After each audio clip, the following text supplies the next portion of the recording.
ଏ କାହାଣୀ ଦୁର୍ଗା ପୂଜା ସମୟର।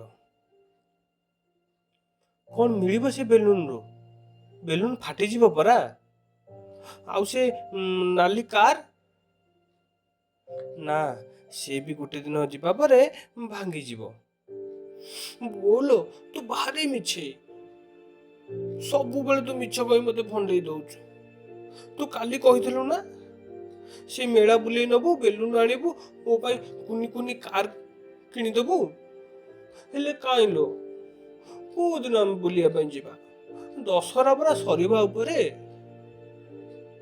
ଦେଖ, ମେଳାରେ ଏବେ ଭାରି ଭିଡ଼। ତତେ ନେଇ ମୁଁ କୁଆଡେ ଯିବି? ତୁ ଯଦି ଆଜି ହଜିଗଲୁ, ମୁଁ କାହା ଆଶାରେ ବଞ୍ଚିବି? ଓ ଧନଟା ପରା, ଭିଡ଼ କମୁ, ମୁଁ ନିଜେ ଯାଇ ତୋ ପାଇଁ ଅନେକ ଜିନିଷ ଆଣିବି।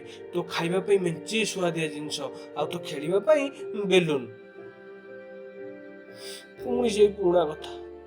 ତୁ ସବୁବେଳେ ଏମିତି କହି ମତେ ଭୁଲେଇ ଦଉଛୁ। ମୁଁ ଜାଣେ ଲୋ, ମୁଁ ଜାଣେ। ବାସ୍, ଦେଖୁ ଦେଖୁ କୁନାର ଆଖି ଲାଗିଗଲା। ଏ ଅଝଟ ମନଟା ଶାନ୍ତ ପଡ଼ିଗଲା। ସେତେବେଳକୁ ବୋଉର ପଣତ କାନିକୁ କାମୁଡ଼ି କାମୁଡ଼ି ଓଦା କରିସାରିଲାଣି।